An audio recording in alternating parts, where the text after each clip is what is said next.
Live from the local station, this is Weather Authority Weekday.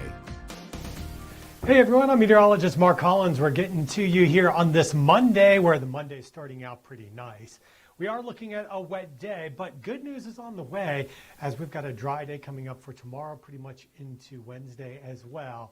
And then, of course, the Labor Day weekend, which, well, it's not looking too great out there. But we've got some sunshine. Oh, yeah, it looks good. Over the World Golf Village, where maybe you could swing 18 today and then celebrate on the 19th hole with a cold refreshment.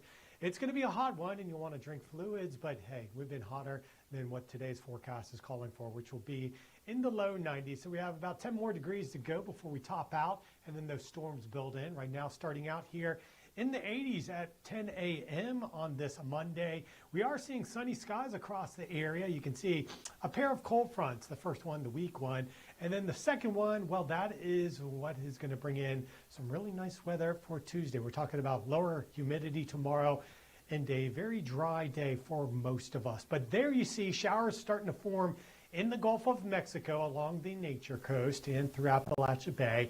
And the steering flow today is going to take some of those showers from the Gulf Coast and bring them back into our neighborhood during the afternoon. So watch for rain to build up and track towards the Atlantic coastline through the late afternoon and early evening time frame. And that will get you through today with about a 60 to 70% chance of rain. This is the forecast around 3:30 in the afternoon.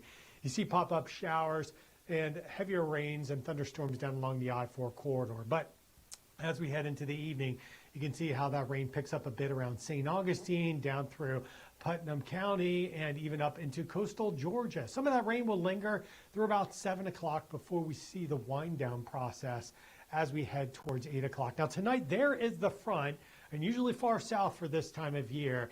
And as this front swings in, it's going to eliminate the rain from Jacksonville northward on your Tuesday. Now the chance for rain will persist mainly around Putnam County, Flagler County, and some of those showers could creep into St. Augustine Tuesday afternoon. But even in St. Augustine, I think that dry air could sneak down into your area. So we're looking at a pretty sunny day for your Tuesday.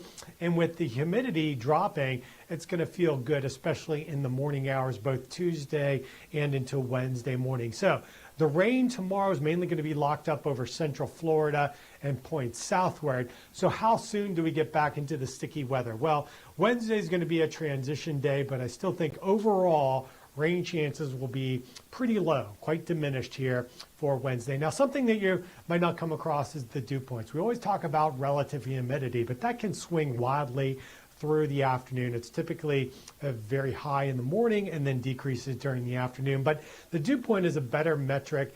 And as you see us in the mid-70s, that's real sticky air. But notice how it starts to crash in Georgia down into the 50s. We could actually see some upper 50s in Jacksonville. So these are some pretty low numbers for this time of year. It's more indicative of what we'd get here in fall, and that's the reason why it should be pretty comfortable with that dry air coming in for Tuesday. Then on Wednesday, like I mentioned, a transition day, those dew point values start to increase. It starts to feel a little bit more sticky before we get back into the 70s later in the work week. So that's the treat ahead.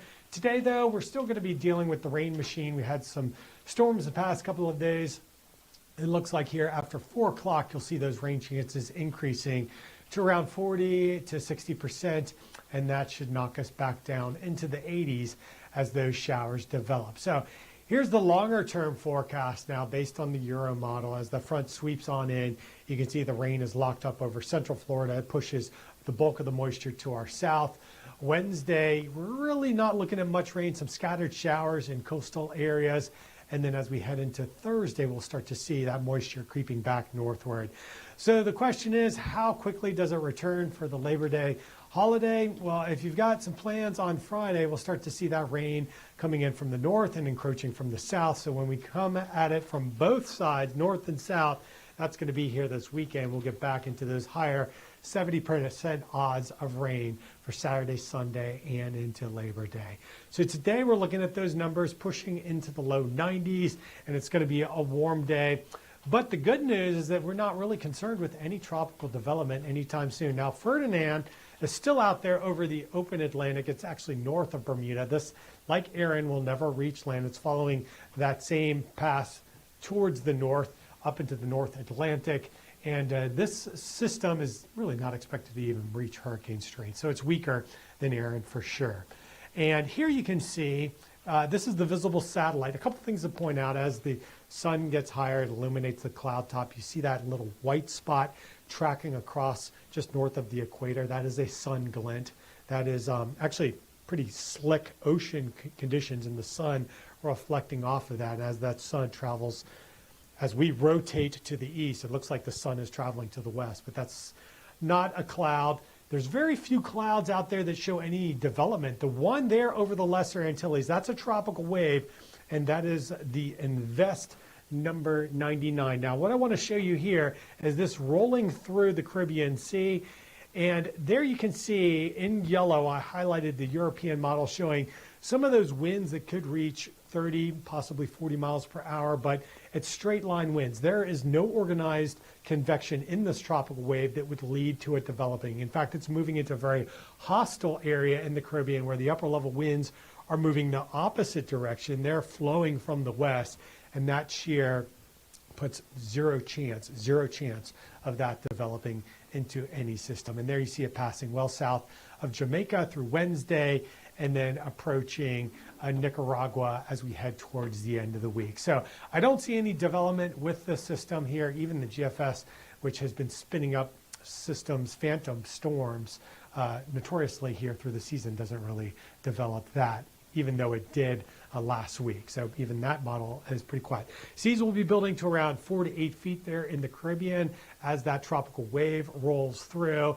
And notice how wave heights stay pretty small in the Gulf of Mexico and even off our coast with diminishing rip current threats through the work week. Now we got to talk about a nor'easter possibly developing here as we head into late Sunday and more so into Labor Day. Watch how wave heights start to increase off the Carolinas. And so that is from a northeasterly wind that starts to pick up into Monday. Now, none of the models really show any tropical development, but the GFS is a little stronger with a low pressure developing along a cold front, which then tracks up towards New England. So that would increase the waves and give us some coastal showers into Labor Day. So that's part of the reason why the forecast does look wet here as we take a look at the 3-day holiday. So Saturday, Sunday, Monday, this is how it's shaping up for your planning activities. Notice we don't have the heat. We do have those clouds and showers, which will hold down temperatures. And with such high rain chances and showers starting early in the day, say around the mid-morning to early afternoon hours, so that should keep us in the 80s. Not expecting a washout at this time. We'll be fine-tuning it here as we roll through the work week, but definitely enjoy the drier days both tomorrow and into Wednesday before our rain activity starts to pick up here later in the work week. So today we'll have those late afternoon, early evening thunderstorms pushing in. Then the drier weather settles in for Tuesday into Wednesday. Then we start seeing that moisture pick up with typical afternoon storms for Thursday into Friday. And then over the upcoming holiday weekend, we're going to be looking at to see how soon this nor'easter develops. If that low gets closer to us, obviously, we'll see those rain chances jump higher. But right now, with the low expected off the Carolinas, we're just looking at onshore breezes and coastal showers developing. All right, I'm meteorologist Mark Collins on this Weather Authority weekday. On your Monday, enjoy it. The better weather comes in for tomorrow. We'll see you same time, same place on Tuesday. See why every day more people are choosing News 4 Jax, Northeast Florida and South Georgia's #1 source for local news.